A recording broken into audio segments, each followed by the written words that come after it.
Comrades, let's see. We're gonna play a little bit. I guess we're gonna head out. You bid the Dominion farewell as the sun dyes the sky a deep red in celebration of the Maiden's victory. Where do you think you're going without saying goodbye? The voice belongs to none other than the Crimson Maiden herself, guardian of the West Isle. She approaches you, serene and calm as can be. Who is this person? Acknowledging your friendship, forged in the crucible of battle. She hands the Maiden's relic to Laddie, on the condition that should she become a maiden, Laddie must visit the Dominion and return the relic.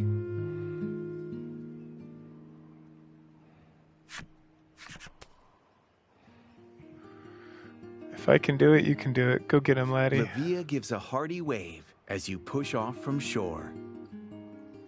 Why would the Crimson Maiden, whose biggest wish has just come true, be crying? No, no, no. Her face must be catching the light of the setting sun. Yes, that's why her eyes look so red.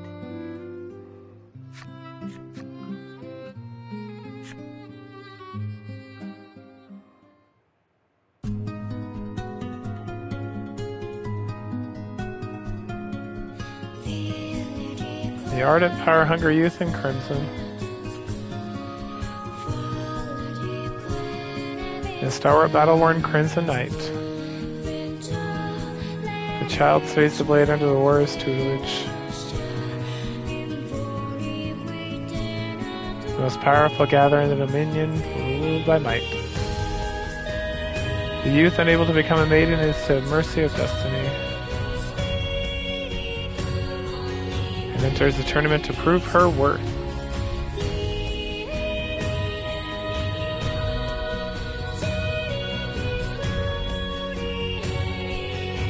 At tourney's end, she is recognized as the Crimson Maiden.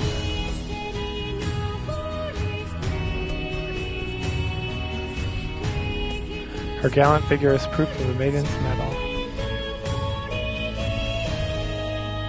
A tale of the Crimson Maiden.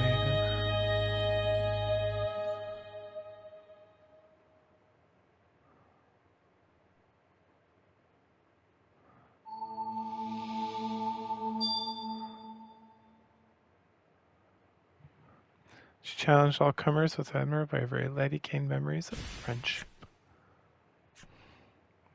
It's possible to customize the appearance of certain game elements, such as avatar, purchasing. Oh yeah, I purchased all that junk.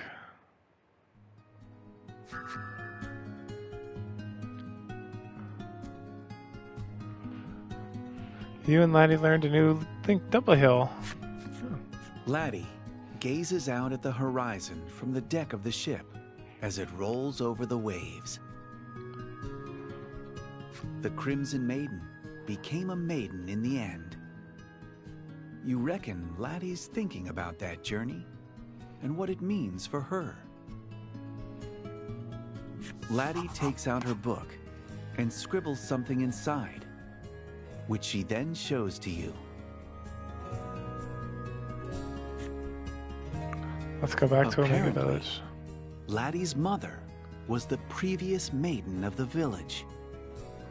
There might be some clues as to how to become a maiden in the personal effects she left behind. Her proposal is as big as her handwriting is small. You nod firmly and cut the rudder in the direction of Omega Isle.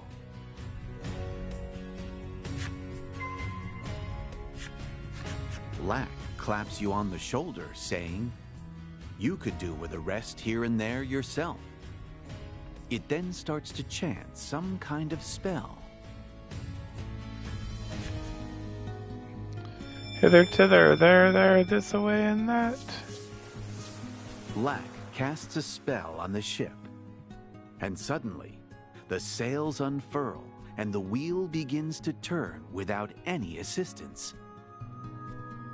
It explains that your ship can now travel to any island you've already visited on its own. You've never seen Lack look so smug with itself, and that's saying something.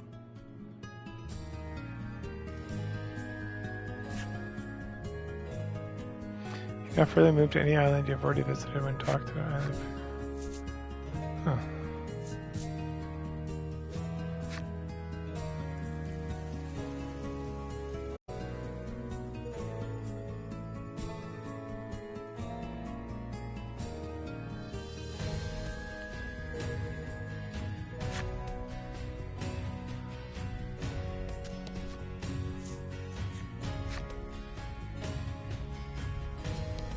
You find yourselves back in the village Laddie had hitherto refused to return to.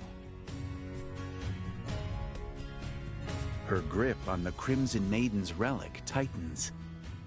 Her face is taut and determined.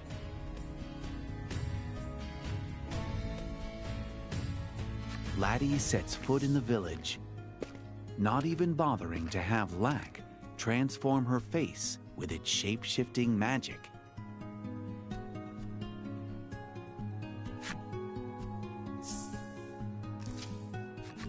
So, you've returned, a woman says with no small amount of displeasure. What a woman heads out of view towards the center of town, as if fleeing from Laddie's very presence. You know that Laddie, for her part, wants to become a maiden so she can protect these people. You just hope you can get that message through to them.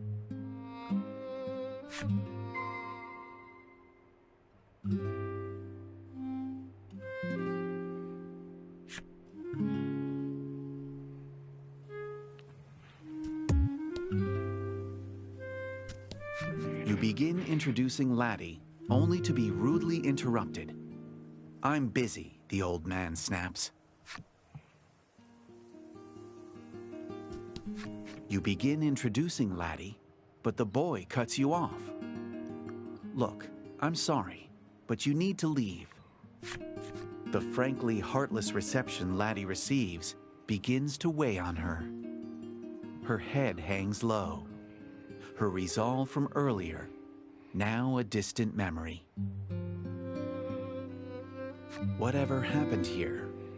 It's frayed her relations with the village, even more than you thought. You all decide it's best to leave the villagers alone for the time being, and instead search for her mother's personal effects.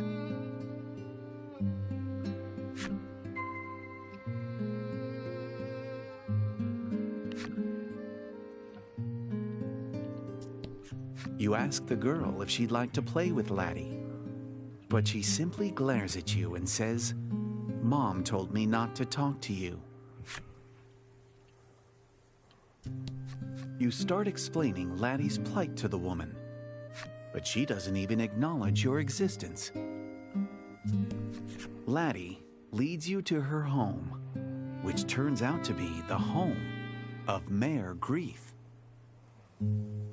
You always considered yourself close with Grief, and yet you had no idea he had a daughter. You open the door to a completely silent house. Grief must be out. Laddie enters what is ostensibly her home with the soft, suspicious movements of a thief.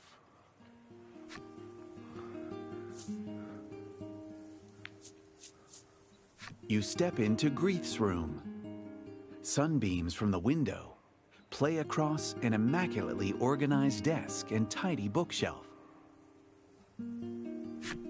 You all search for her mother's effects, doing your best not to disturb anything.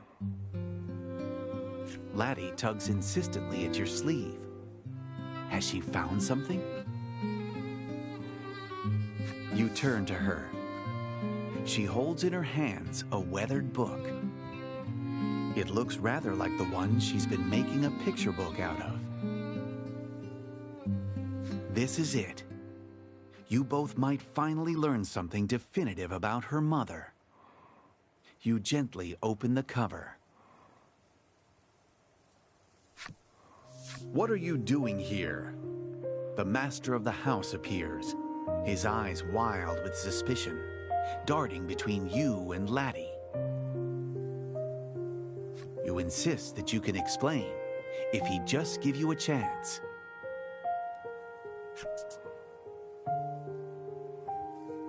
Unhand the diary immediately. Get out of my house. Get out of this village.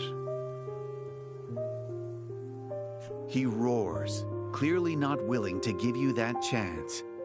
His face contorts with demonic fury. Tears forming in her eyes at the sudden and incomprehensible rage emanating from the man, Laddie runs out of the room. You give chase, not sparing a single moment to contemplate what could possibly cause someone as kind as Grief to become such a monster.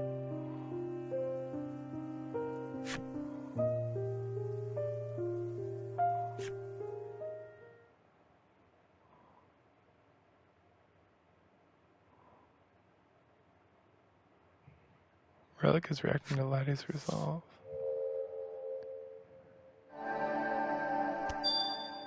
Oh, nice.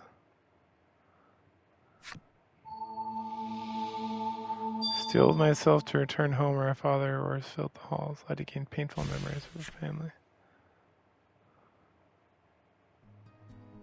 Thus far, you have woven a tale of adventure that has incorporated yarns from the Maidens of the South and West Isles. According to your navigation map, there ought to be islands home to maidens in the northern and eastern regions of the ocean as well. You've likely grown quite accustomed to seafaring. From this point onward, you can sail the ocean as you see fit. But be wary. One never knows what might happen out on the high seas.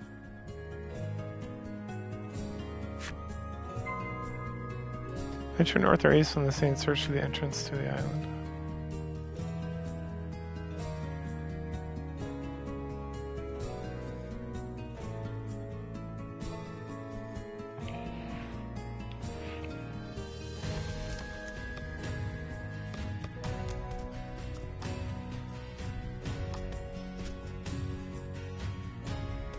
Huh.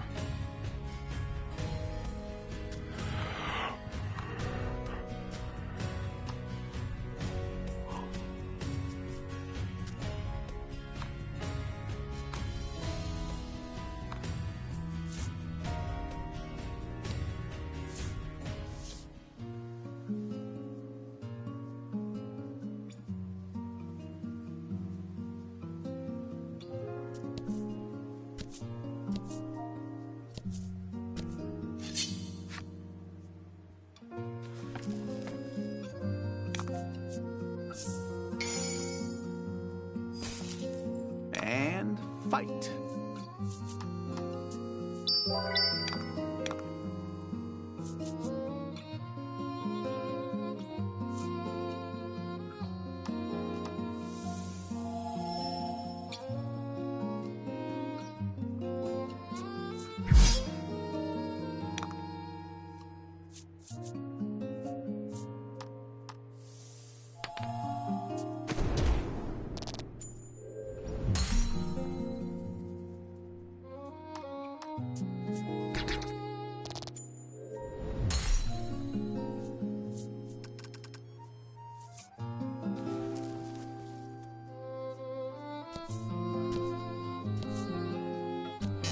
You discover a shipwreck.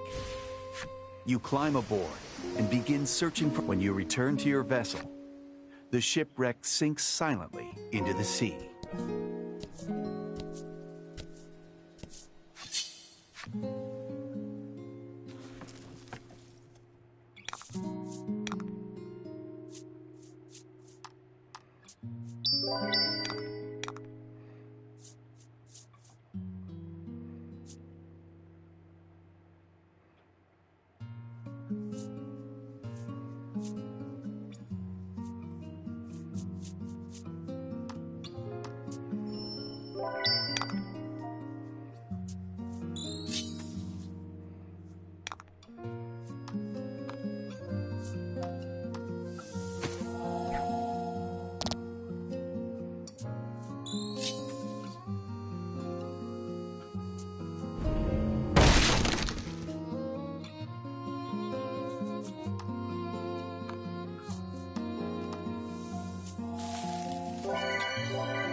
Ahoy, matey. You encounter a fisherman. He stares at the fish and seaweed caught in his net and lets loose a peaked sigh. You inquire as to his frustration, and he replies, "I just can't net myself any sea grapes." The forlorn fisher has evidently only had them once, but has never been able to forget their piquant flavor.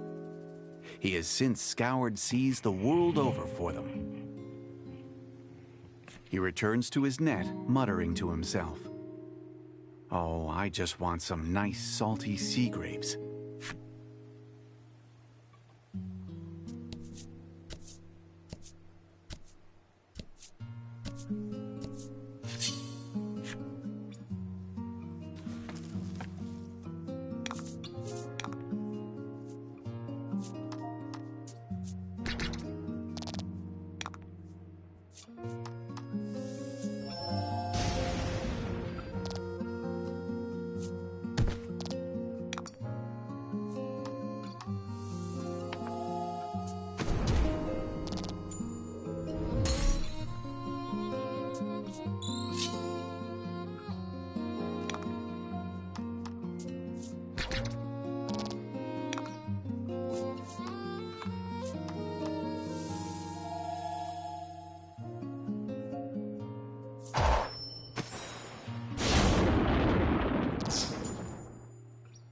Teamwork makes...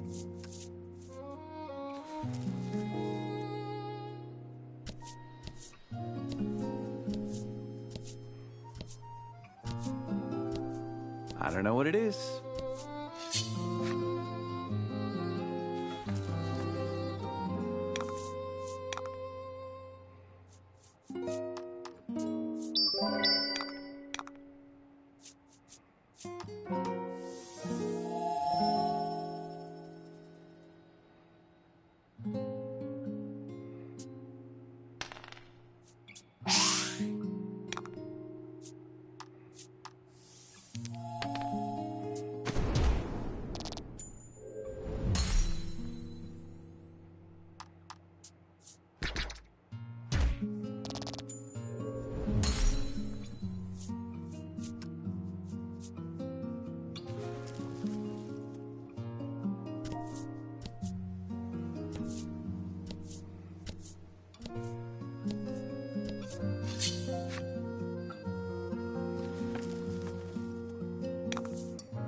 Fortune favor.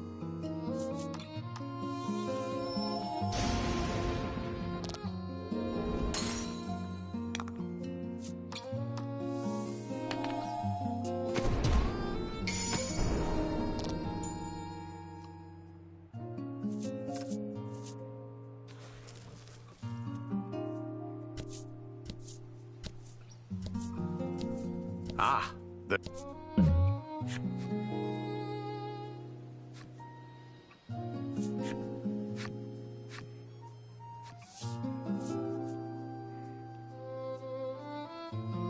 The rod bends and fits and starts. Laddie, you look at the fish, beaming with pride. You know what Laddie will be having for supper this evening.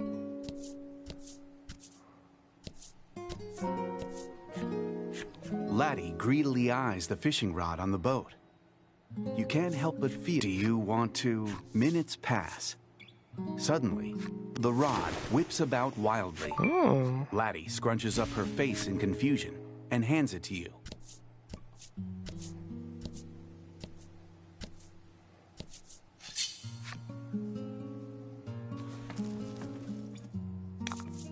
And fight.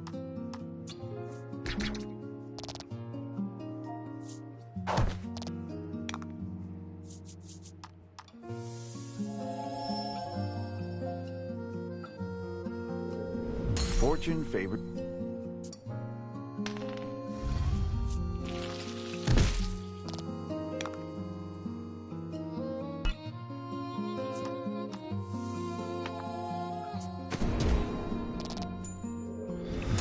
Oh boy, okay, I'm falling asleep.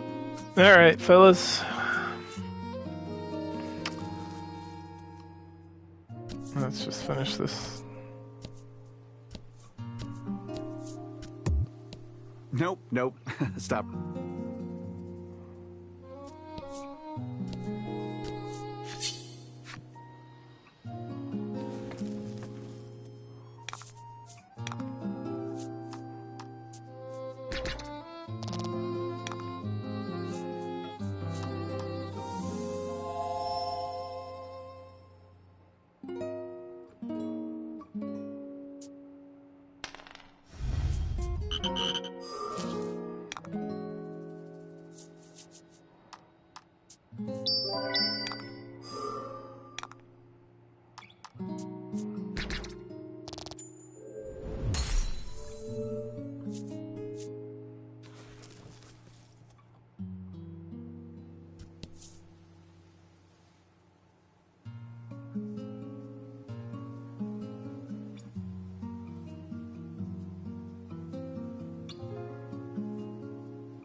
You come across an open-air stall.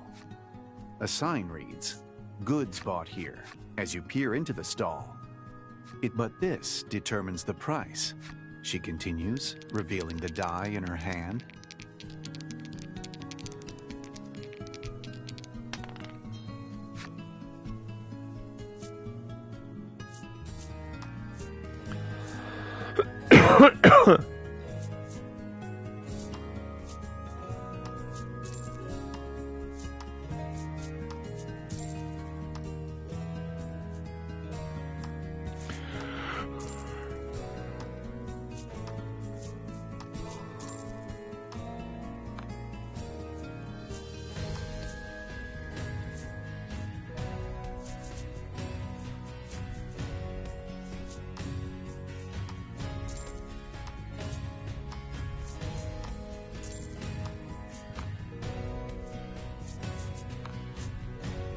It seems she's finished buying for the day. The proprietress begins closing up shop, and you go on your way.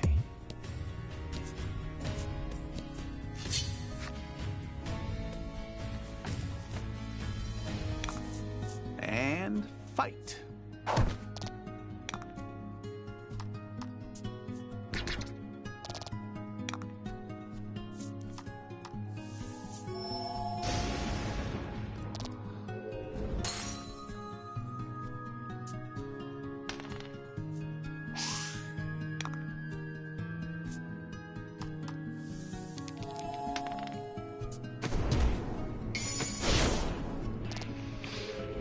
Oh, okay.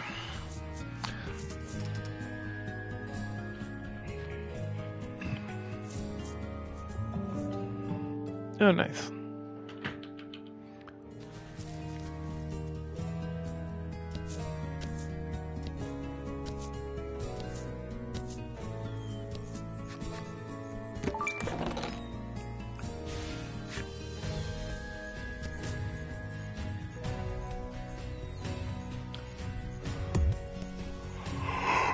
Oh, man.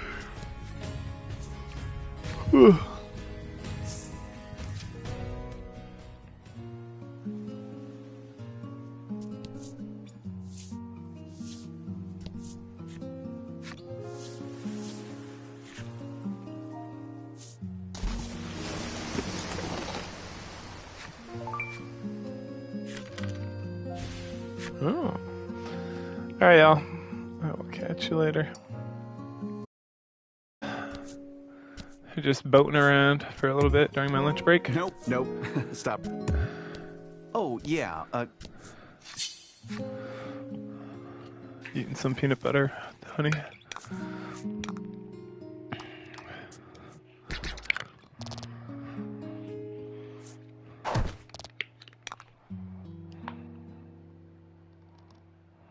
Hold on one sec.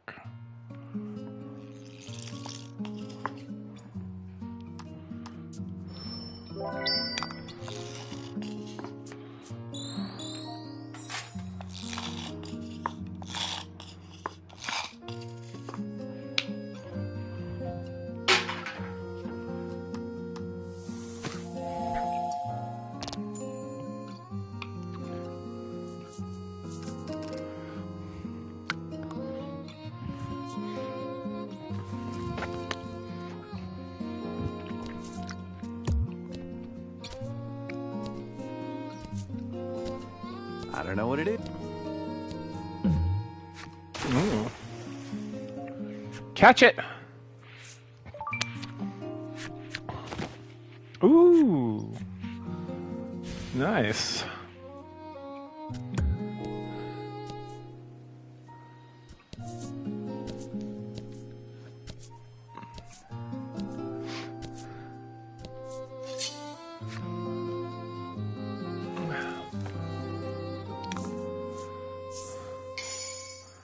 Sure, there's enemies too.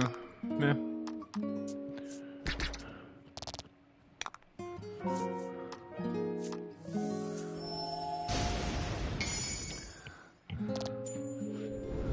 Magnificent.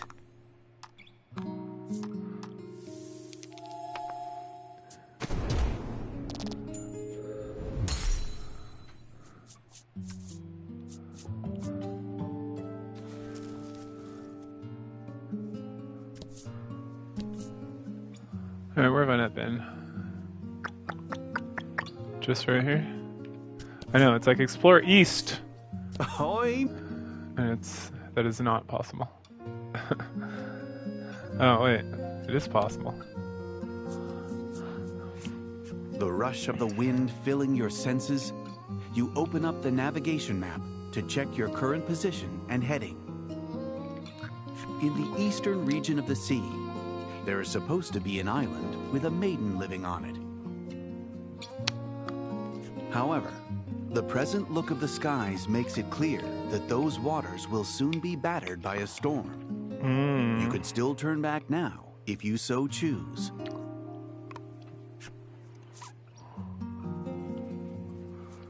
You change the ship's course to steer well clear of the storm.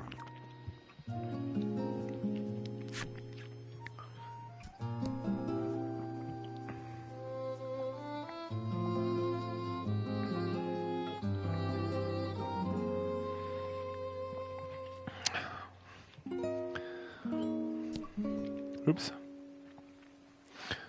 It's a huge map. Oh, here we go. Let's just go here. After a long voyage, you happen upon the North Isle. On the North Isle, you will hear the tale of a maiden in white. The Ivory Maiden.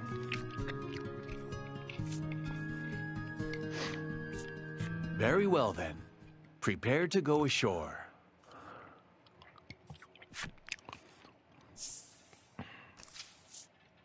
The North Isle is home to a range of majestic snow-capped peaks, the grandeur of which serves as a constant reminder to the residents of just how small they are.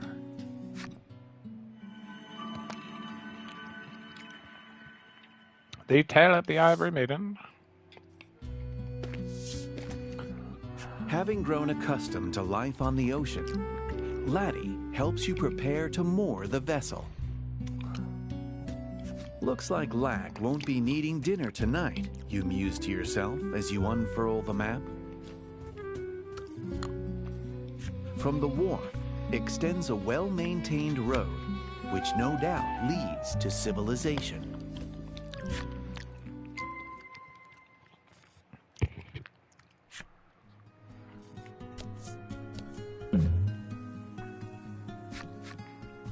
I know where a sweet fragrance spots over you. Yeah. Do it. Oh boy, I'm gonna take damage. Oh.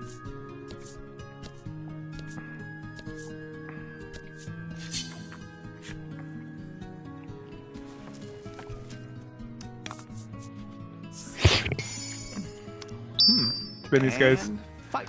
are trash monsters that won't give me any experience.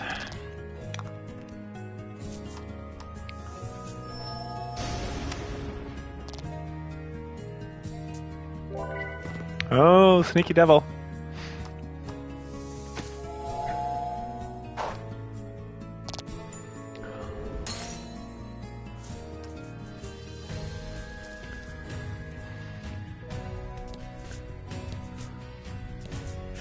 This must be a stela of the Isle's guardian spirit.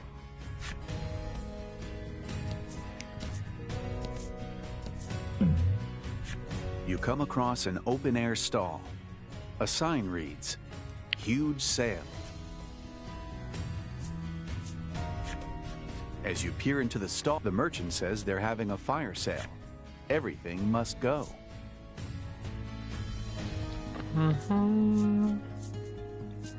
Just a bunch of rings I don't want. That protects against seal. What I'm looking for is that +4. Yeah, I like that.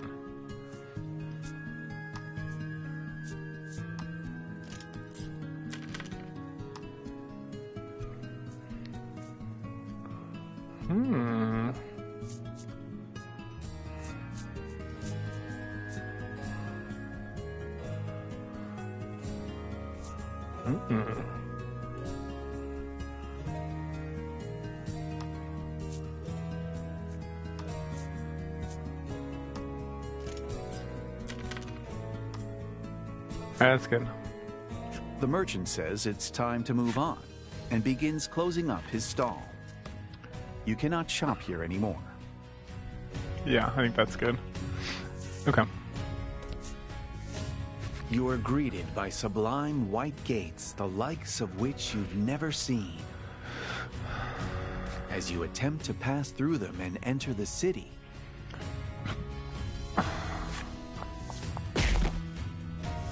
someone garbed entirely in white rushes out, as if running from something, and crashes into you.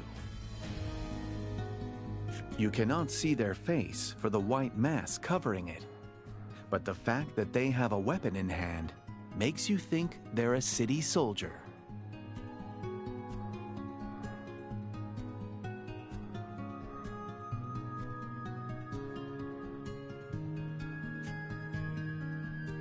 What do you say to them?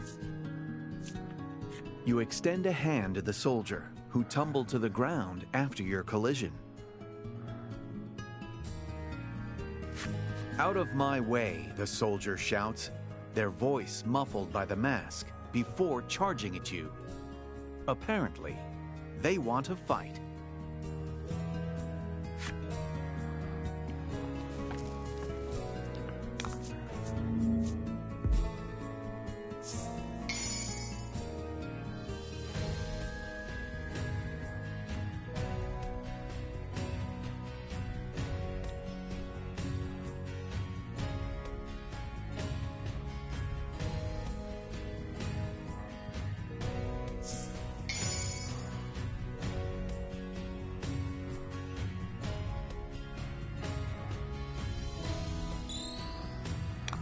Oh, fun.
Ooh, nice.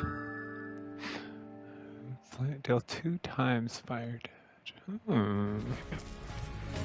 Definitely gonna equip that. You parry the soldier's sword, then watch as they flee to the west.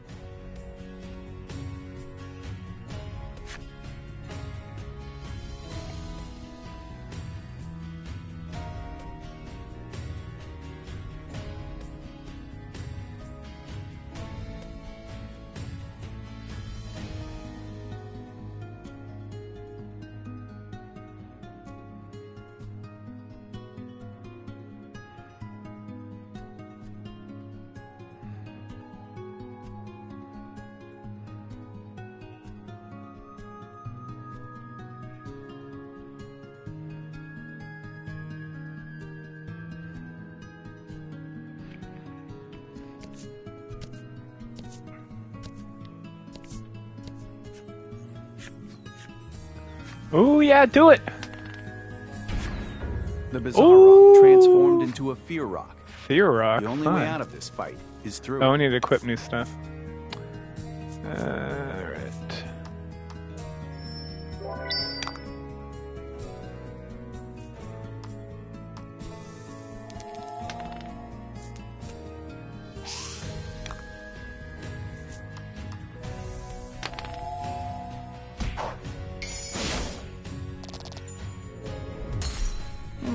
Congrats.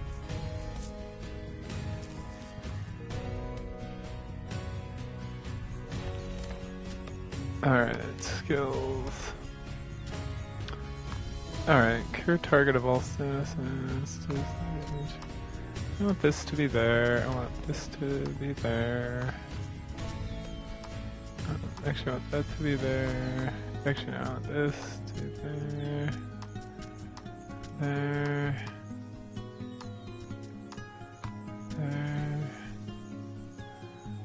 There. Okay. And then you, I want this there, I want this right there. I don't need that. Okay, that looks good. And then you are what you are.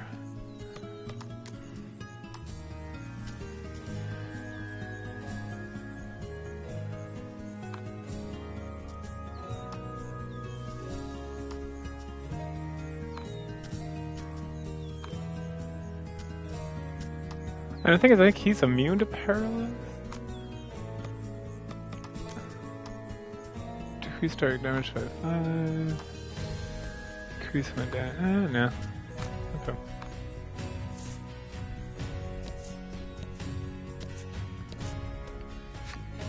Ahead of you on the path, you spot a woman crouched on the ground.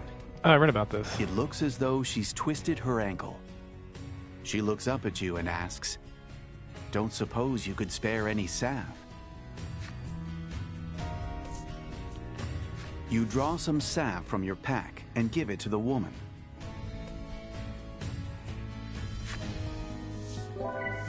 She gulps it down in one go, and then starts jumping up and down with considerable vigor. Medicine, am I right? It's the one thing we can all count on, she says with a broad smile. This is all I have, but it's yours. She hands you a small token of her appreciation.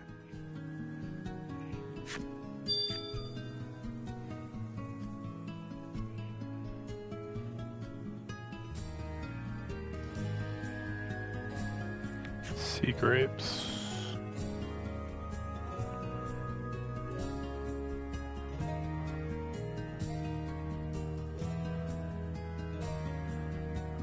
Yeah, how about you, miss? Sea grape. She explains that they were given to her as a souvenir by a friend. But alas, she isn't one for seafood.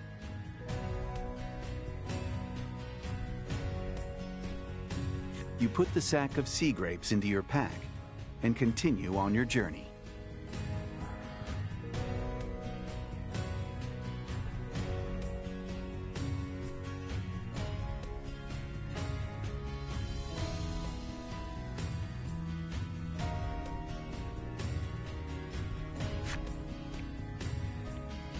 Alright, so where do I take these sea grapes?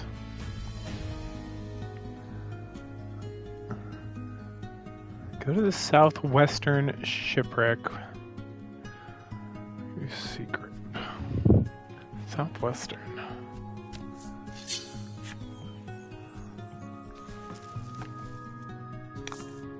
And fight.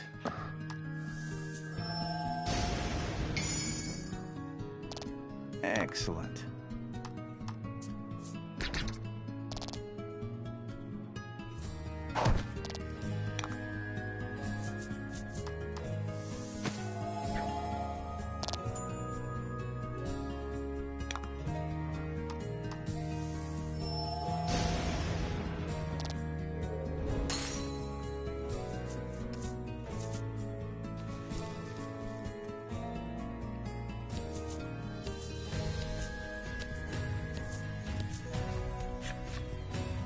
Oh, grass and open air stars. Good spot here. Change shovel, take a knife.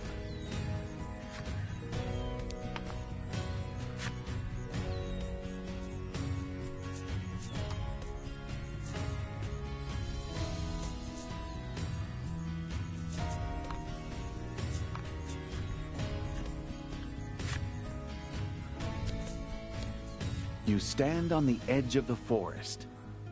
As you lift your foot to step beyond the tree line, an ominous rumbling voice reaches your ears.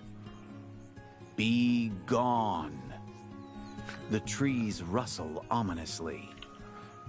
Perhaps it is best not to tempt fate.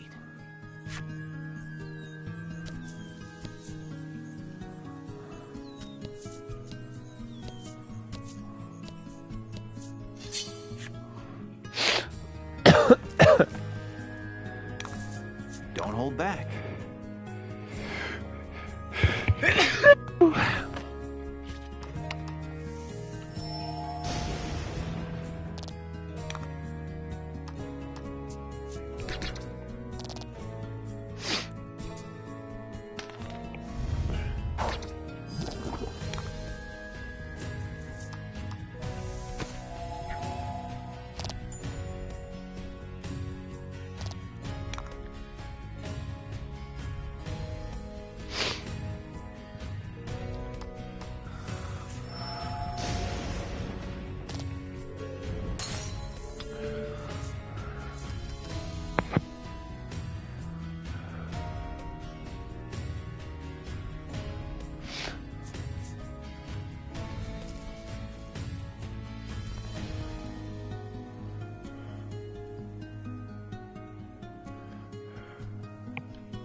Alright, southwest.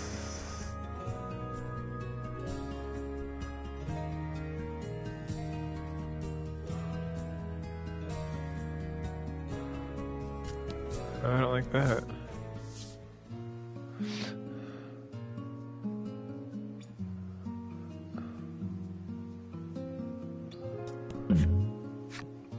The fisherman mumbles to himself, "Oh, I just want some nice salty sea grapes." Are these what you're talking about? Out of your pack, you take a bag given to you by a woman you'd met previously and show the contents to the man. The man's eyes light up the moment they fall upon the tiny fruits of the sea. Almost instantly, he blurts out, "I'll take them off your hands."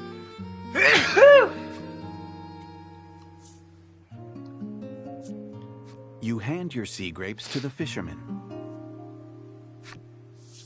No sooner do you hand them to him than he begins devouring them with great gusto.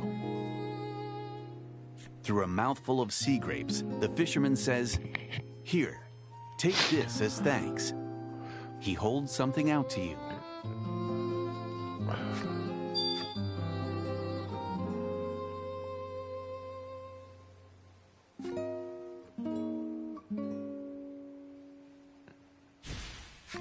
He explains that he caught it in his net in some ocean or another. It had an unusual shape, so he decided to hang on to it rather than throw it away. You push the bent stick into your pack. It sticks out a bit, and you think to yourself that it's not the easiest thing to fit in there. Alright, next we go... sea groups and go to the eastern island.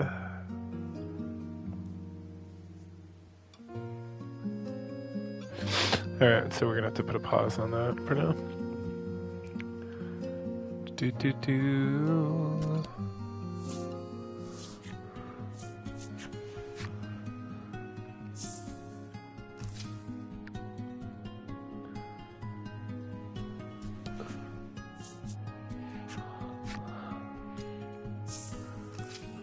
It's time to get dressed. Crystal clear water runs through canals in the white-wreathed city. This place is far more beautiful than any village you've ever visited. Welcome to Alabaster City, the soldier at the gate greets, though his eyes don't even glance your way. You suppose he's busy monitoring the streets. As you look around, you see soldiers gathered in a ravaged corner of the city. You can't help but wonder what transpired there. Despite that, the other residents carry on with their daily lives as if nothing is amiss. The contrast, Alabaster City seems intolerant of impurity. It makes you wonder if its history is as spotless as its appearance.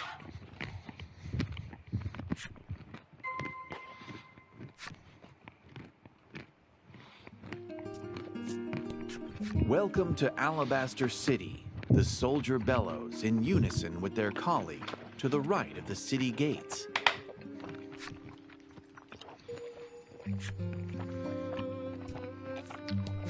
Welcome to Alabaster City. The soldier bellows in unison with their colleague to the left of the city gates.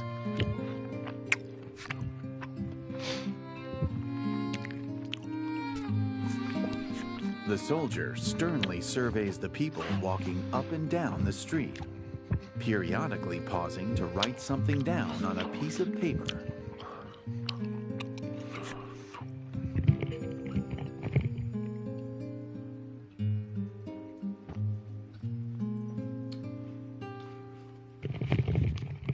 Something is definitely amiss in this town.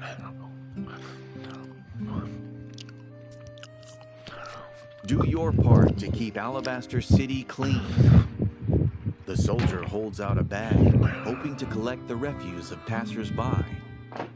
What a thankless task protecting Alabaster City's image must be.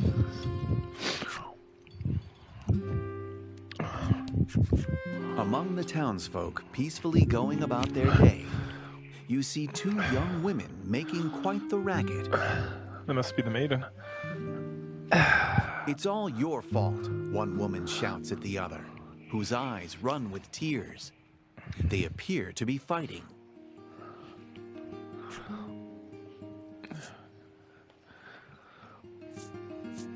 Bullying is against the law, you say in hopes of stopping the fight.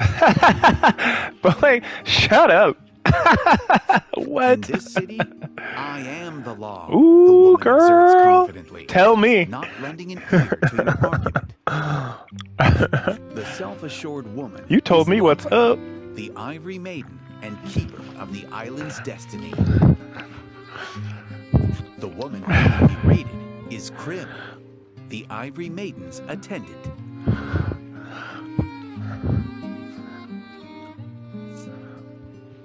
She asked about their quarter. What's the cause of all The women this? explained that they were entrusted with killing the deserter who ravaged the town. Lanka claims that the deserter escaped because of her bungling attendant and noogies a fist against either side of Krim's head. That's not very nice. Lanka gives your group a long, appraising look before whispering, "You'll do nicely." Consider this a great honor, she continues, then orders you to help her in the search for the deserter.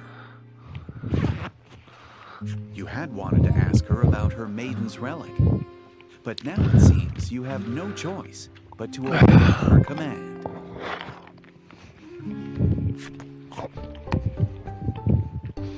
Whoa! Oh, okay. I almost fell.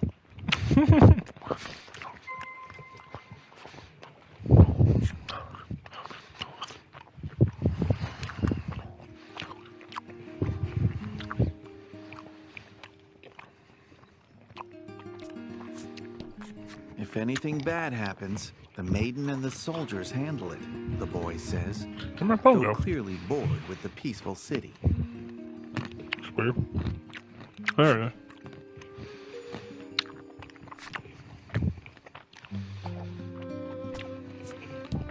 This area is off limits, the soldier says, stopping you in your tracks.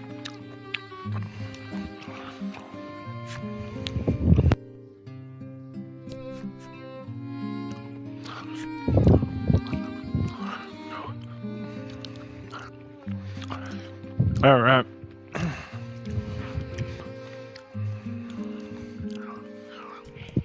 You know what happens to those who enter the shrine unbidden, warns a paper pasted to the gate of the shrine. Alas, you don't know, and are left to wonder and despair. Alas.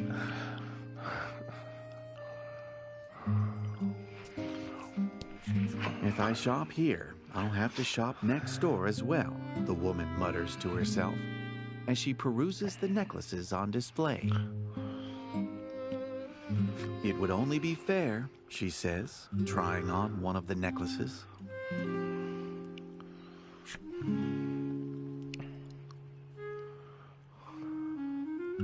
Where am I right now? Oh, there I am.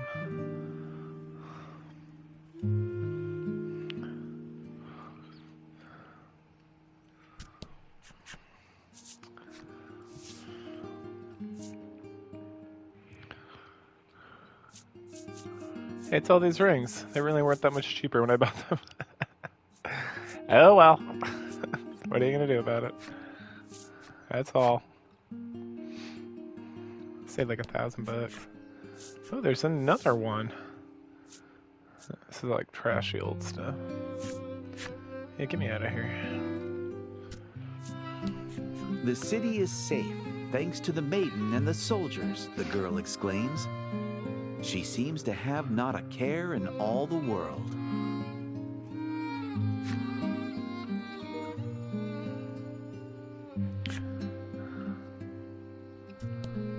The innkeep befuddled. You ask why? I could tell from the moment I laid eyes on you poor pathetic lot that it simply wouldn't be right to ask you for money, she says blithely.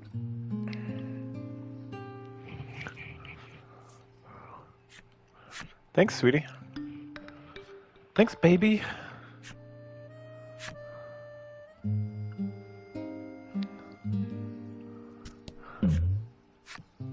Your group enters a frightfully disordered armorer. Half-finished bits of plate, pauldrons, and other protectives litter the interior of the establishment. The owner and resident blacksmith is mumbling to himself. Someday, I'll forge the strongest suit of armor in the land.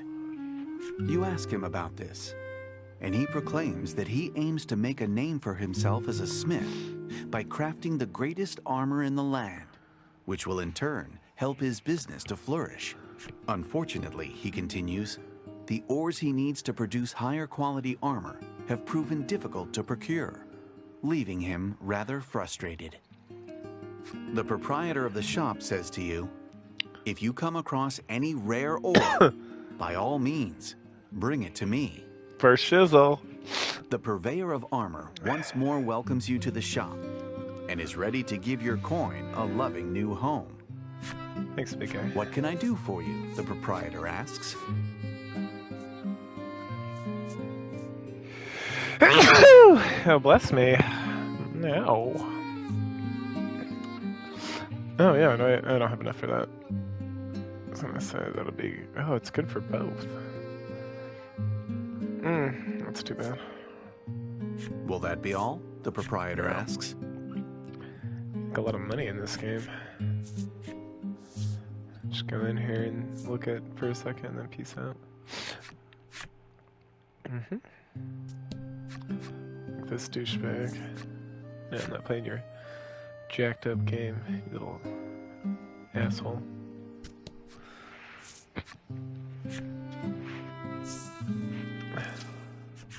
You wonder if the masked soldier you saw earlier could be the deserter the Ivory Maiden is after. You inform her that the soldier fled to the west. According to the Maiden and her attendant, a woodland known as the Mystic Forest lies in that direction.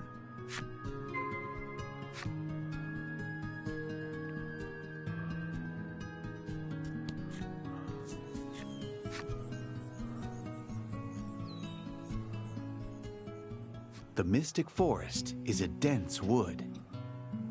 Travelers who have ventured through the closely packed flora claim to have experienced mysterious happenings within. Upon entering the sprawling forest, you notice Krim trembling as her eyes dart about. When you ask her what she's worried about, she explains that there are rumors of talking trees. She suspects it's the work of specters. That's just superstition, Lanka says condescendingly. Lanka, stop being such a bitch. Damn.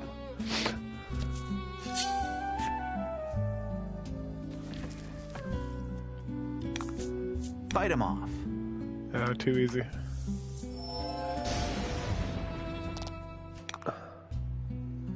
Let's see, deal light damage, flex seal, deal 12 light damage.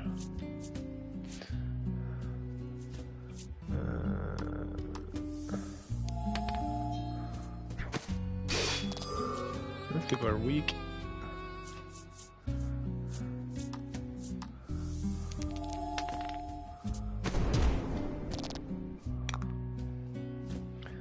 Contemplation, healing, deal other damage. Sure.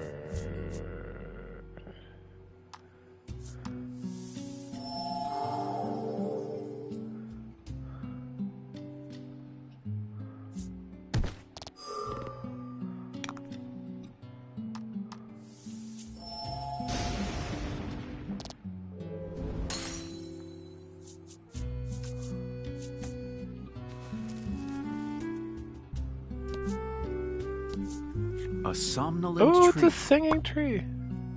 A somnolent tree looks in your direction. If you wish to go further, heed our voices, the tree says eloquently as you approach. Lanka, who had claimed talking trees to be mere superstition, shrieks loudly and holds fast to Krim. Thinking at the attendant's chance to lord this over the Maiden, you glance over. But Krim, in her surprise, has fainted. Her eyes rolled back into her head. The tree continues to speak, unbothered by your party. Healthy trees are rooted in honesty. Frail trees in falsehood, it says. You wonder if the tree's enigmatic words are some sort of hint to get through the forest.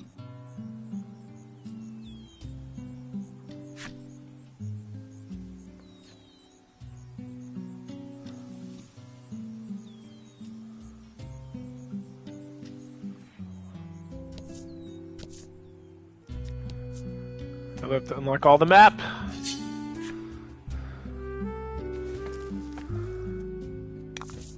Don't hold back.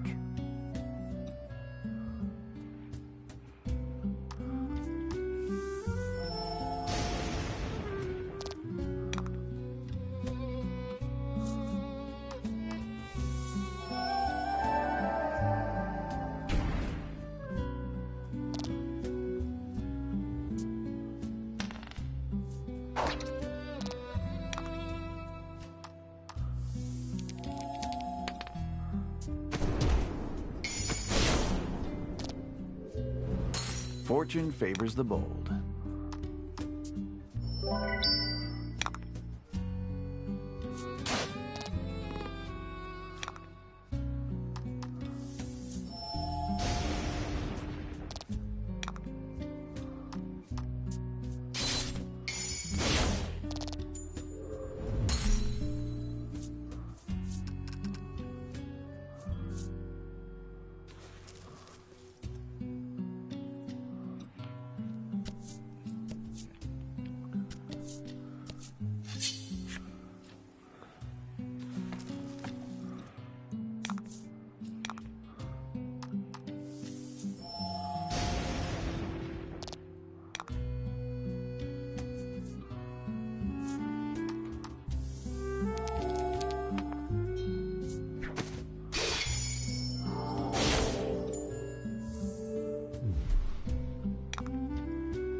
It's another talking. Ooh, there's multiple talking trees.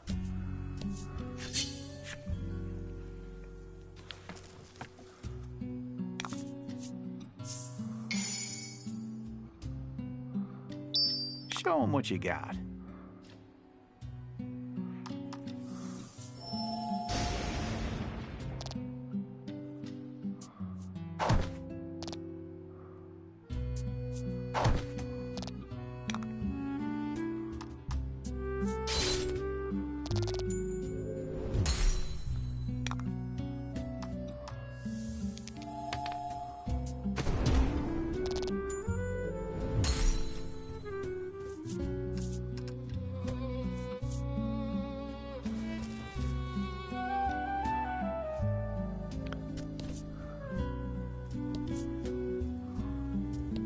The tree suddenly begins speaking to you. You should probably go south from here. To the north is The dangerous tree up there. speaks in a weak voice, as if it might fall over at any second. The tree suddenly begins speaking to you. During trials, we wish to reach the 4 steps. Go north on the danger You lies this feel time. an energetic aura bursting forth from the talking tree. Alright, what did this asshole say? The tree mutters to itself. Healthy trees are rooted in honesty. Frail Healthy okay. trees are rooted in honesty. Got it. Frail trees. As you walk through the tall grass, you hear a lively voice behind you shout, "Good luck."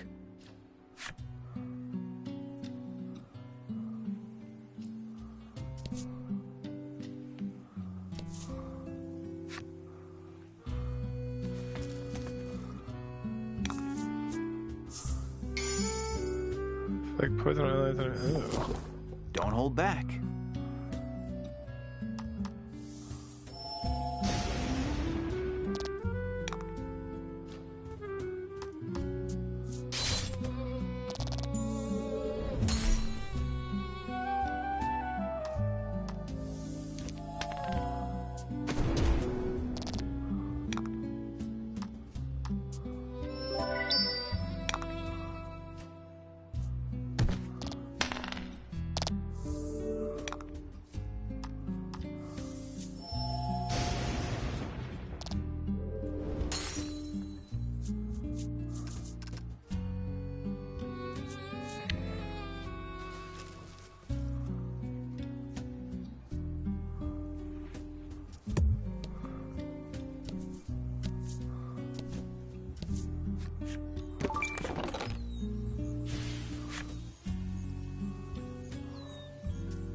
After doing as the sprightly tree said, you're able to move forward.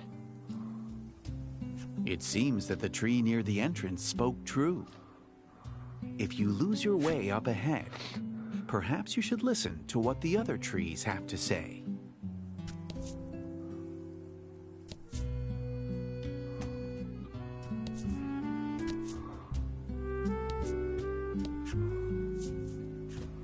Oh, the depths.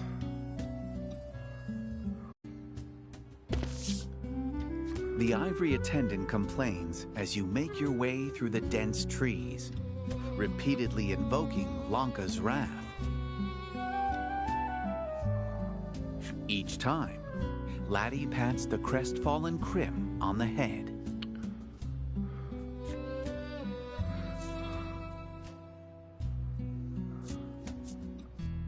You hope to pacify Lanka, but rather than being soothed, she simply pouts. I'm a brilliant maiden. I deserve better than this. She explains that in Alabaster City, maiden and attendant are decided by national decree and cannot be contested. Huh. It appears each island's maiden and attendant have a unique relationship.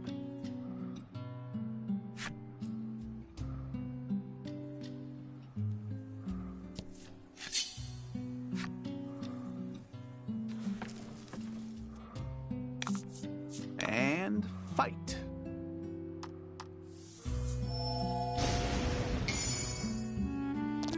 Excellent.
Don't hold back.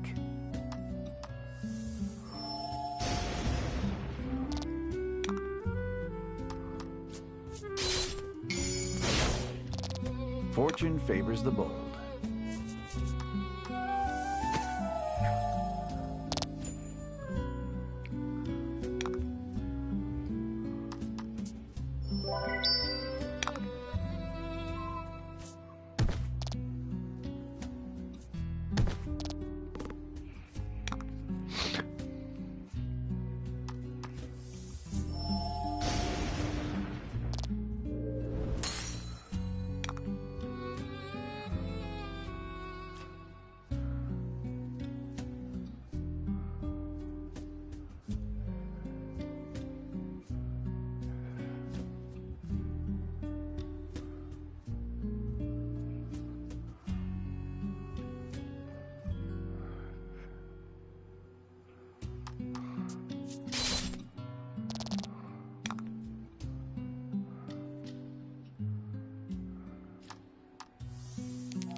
The tree suddenly begins speaking to you. I think this is the wrong way. If you wish to go further, you should probably take the path near The the tree chest. directs you one way in a frail voice. The tree suddenly begins speaking If you wish to go you. deeper into the woods, take the path nearest me, even if you don't go the way with The the tree chest. enthusiastically teaches you the way. You hear the whispers of a small tree's voice Those in travelers, your they can ears. keep walking in The circles voice is until they frail die. and followed by a sigh. It sounds like the tree really hates travelers.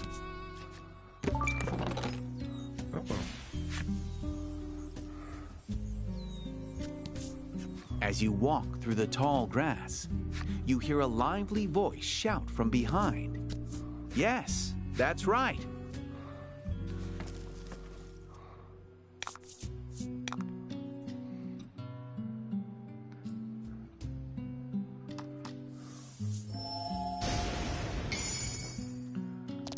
Fortune favors the bold.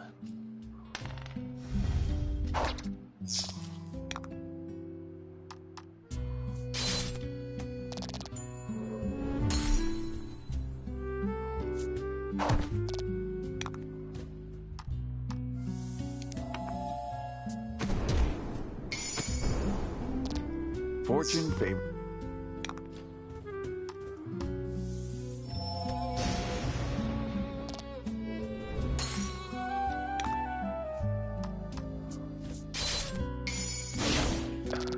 Excellent.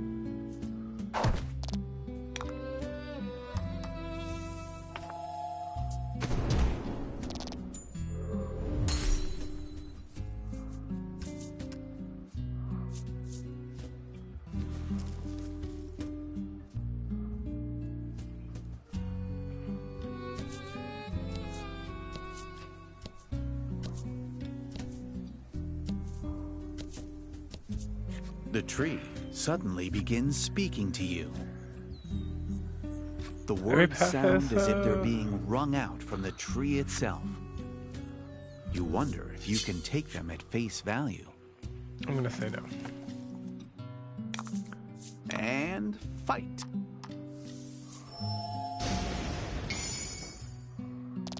Magnificent.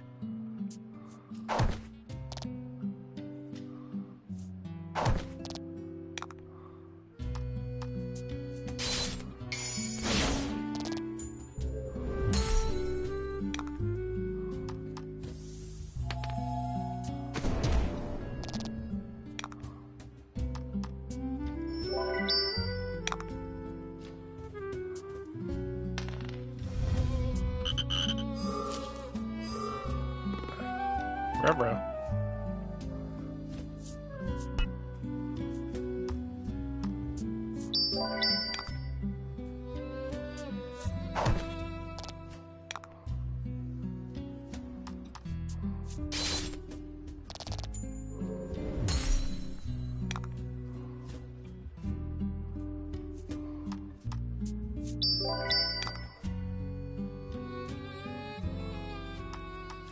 I know only one person in attack.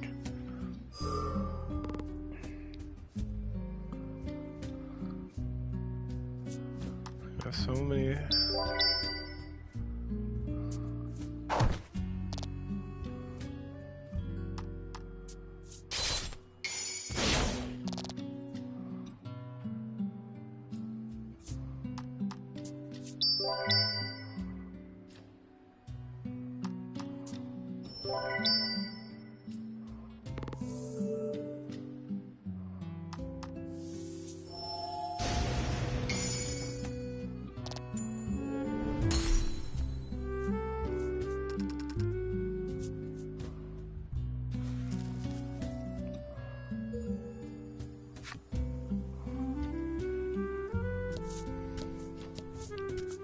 You hear snoring nearby.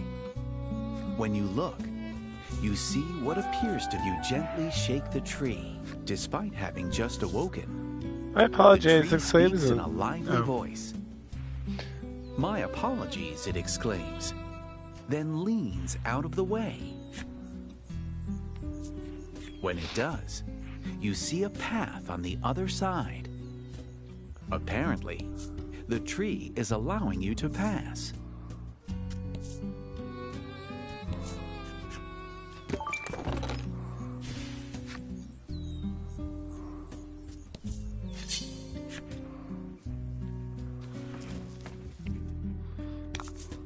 And fight.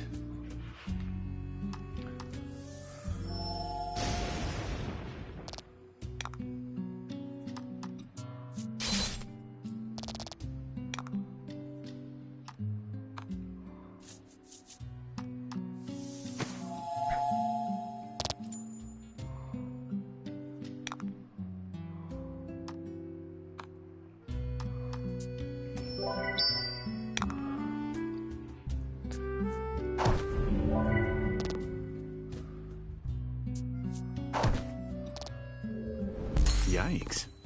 Should be fine.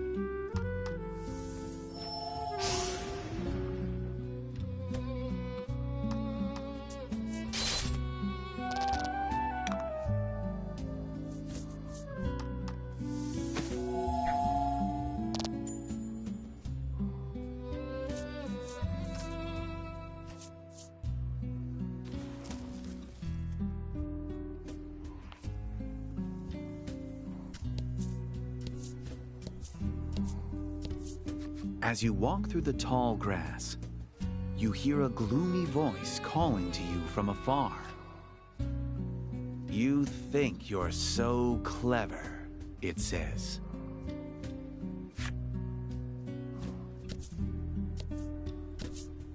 Yes.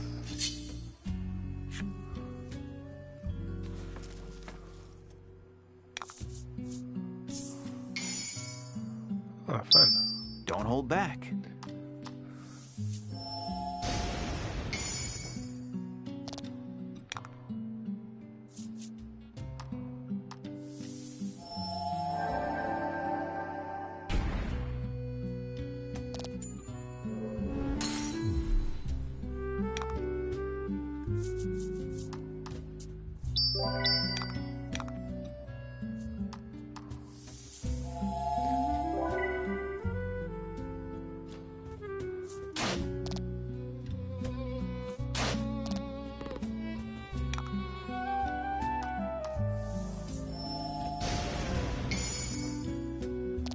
Magnificent.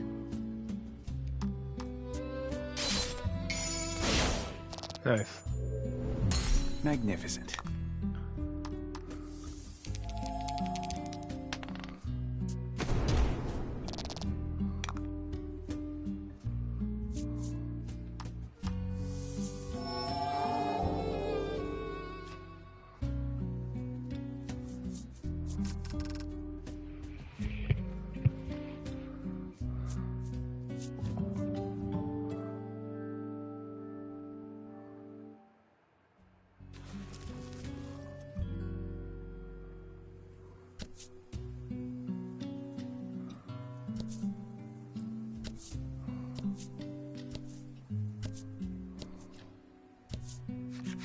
At last, you corner the deserter deep in the forest.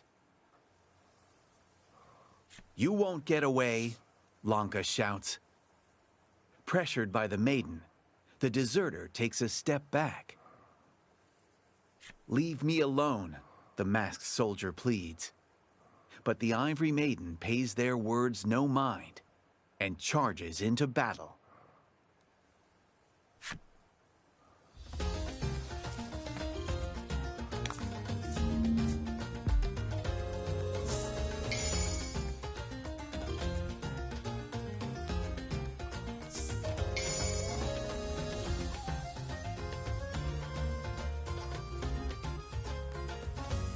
Oh, good.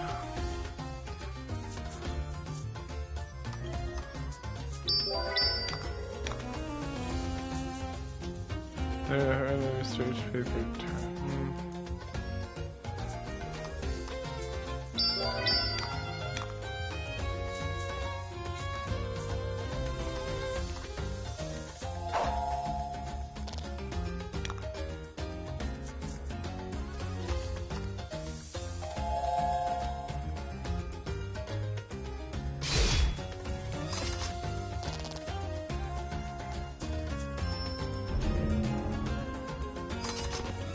I was like the wrong person to do that to.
The Ivory Maiden's powerful strike cleaves through the soldier's mask. Broken, the mask crumbles to the ground in pieces. Everyone gasps. The face beneath the mask looks just like Lanka's. "I just want to live," the woman says, glaring at your party. Realizing that everyone is taken aback by her appearance, she seizes the opportunity to flee deeper into the forest. Black, in true boneheaded fashion, asks, "Do you have a twin or something?" Yeah, right? Lanka, absorbed in her own thoughts, hasn't an ear for Lack's words. Though originally tasked with killing a deserter, you find yourselves faced with a woman who bears a striking resemblance to the Ivory Maiden. You get a creeping feeling that something sinister lurks beneath Alabaster City's pristine facade.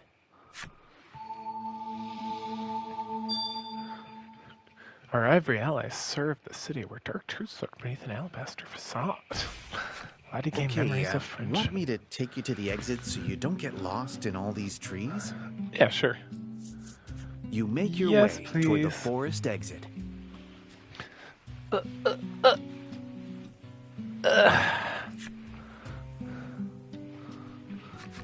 By the time you make it out of the woods, Lanka has returned to her normal self.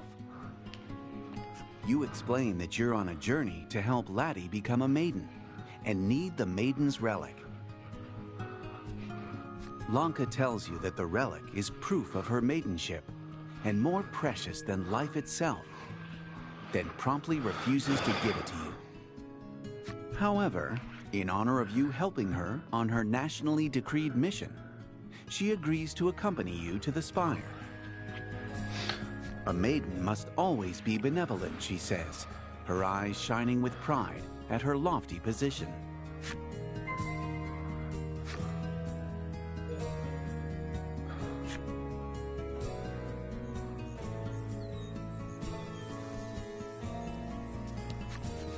You escort Lanka and Krim to your vessel. I'm surprised it even floats, Lanka whispers. I never thought the deck would be stained in a maiden's blood, you think to yourself as the ungrateful words leave her mouth, as if sensing your murderous intent. Laddie looks at you and takes deep breaths, urging you to take your own.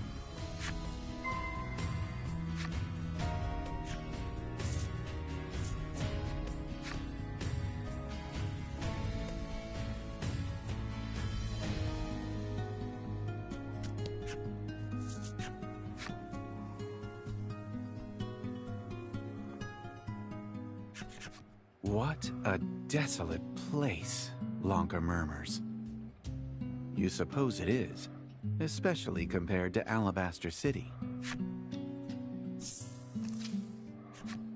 You all stand before the altar, the Ivory Maiden and her attendant included. So what do we do here? Lanka asks. As if on cue, Lack begins chanting his mysterious chant.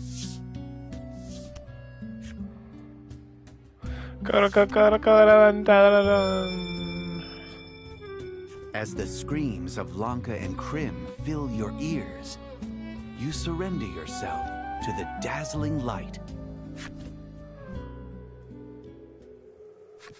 After passing through the altar and entering the heart's domain, neither the Ivory Maiden nor her attendant can contain their surprise. Lack, wise in the ways of this world, quickly briefs them on the situation. After digesting Lack's words, Lanka turns to Laddie and says, "Your heart is quite a dark place." Laddie hangs her head heavily, tears in her eyes. Your mission remains unchanged. Somewhere, there is a heart scar that must be healed. There's a heart scar to the west, Lack says. Trusting in his words, West, huh? you head that way.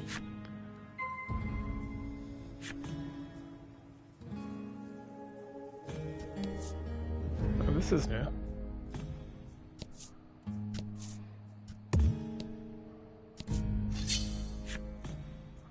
Alright, battle and then I gotta go. Ooh, fun.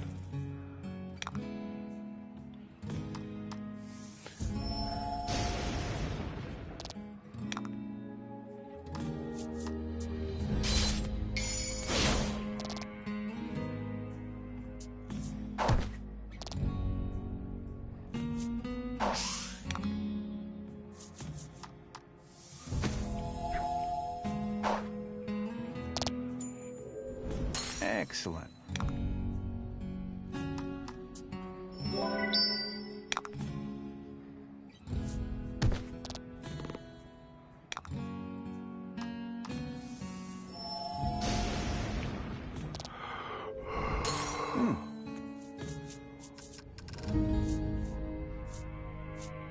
Oh, treasure.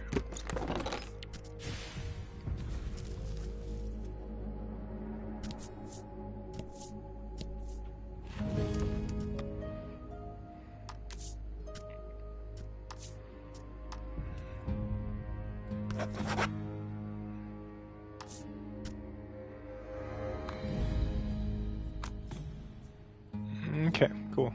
4,000, yikes. Alright, catch you later. Comrades, trying to get a hold of my wife and kids so I can talk to them. But we're gonna play until then. I'm gonna eat dinner. Alright. Let's do this.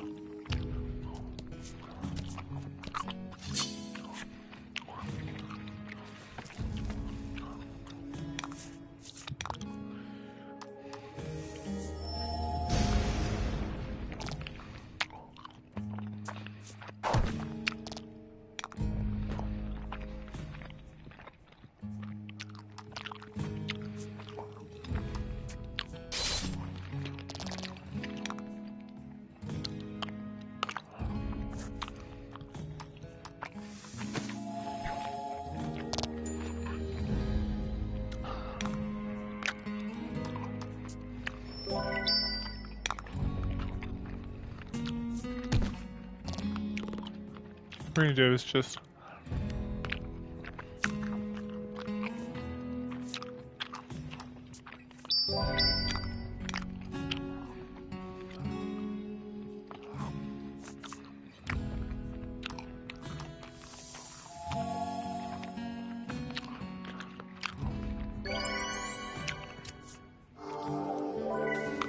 there we go.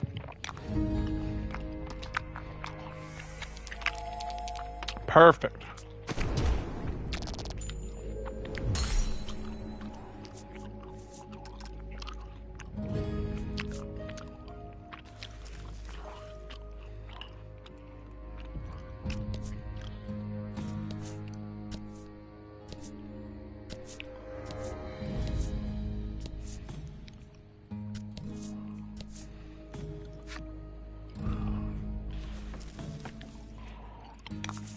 Don't hold back.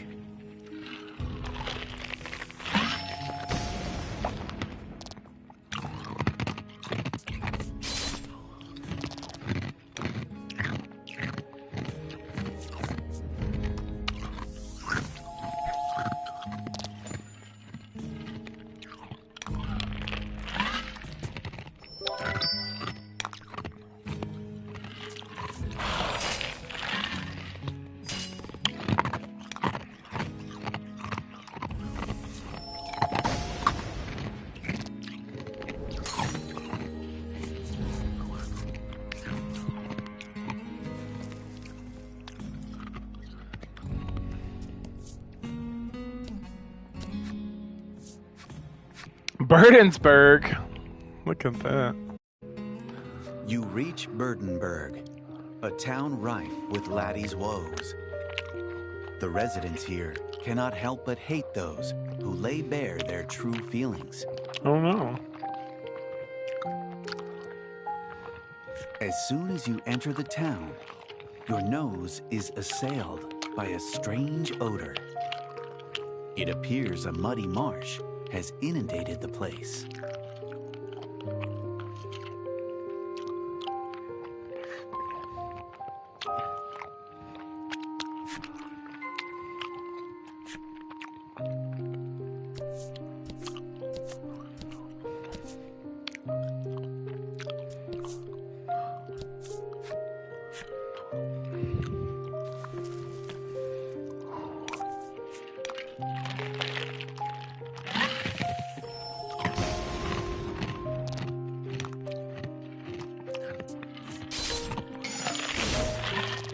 Fortune favors the bold.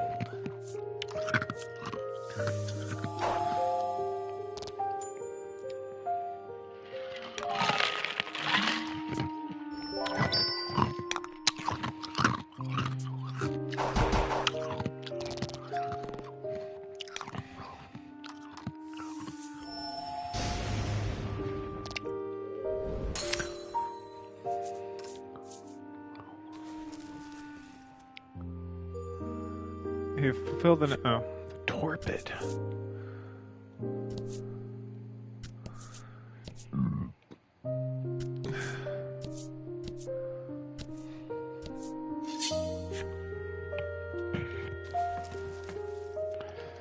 The torpid. Oh yeah.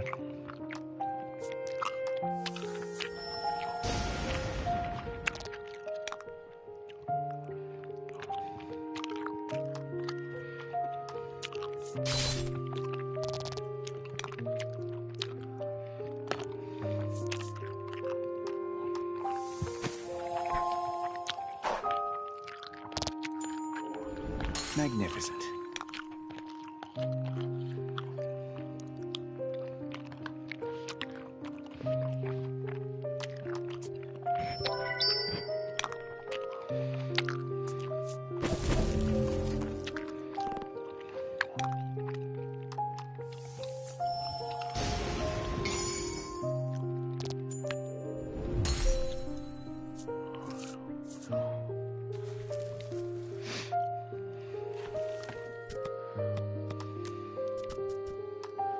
Does she not have any other skills? They all cost. She's slow too. That's interesting. You see an old man gulping down the contents of a mud-filled cask. When he notices your party, he suddenly asks, "You young'uns up for a challenge?"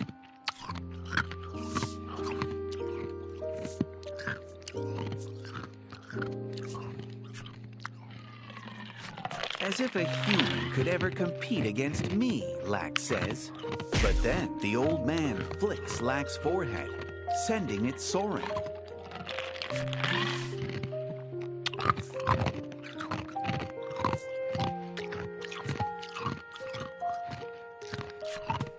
Laddie gets into an awkward fighting stance, seemingly determined to fight, when...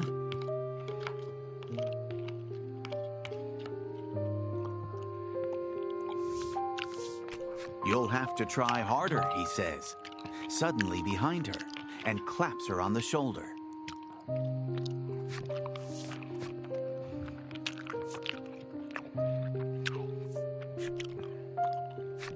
Don't overdo it, you caution him, well aware of his age, when suddenly his fist comes flying at you. Despite his elderly appearance, he moves swiftly.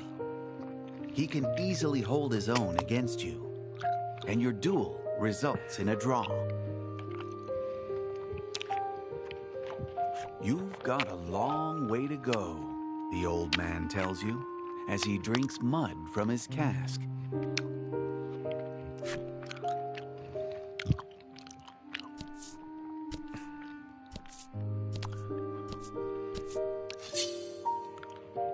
Oh, there they are.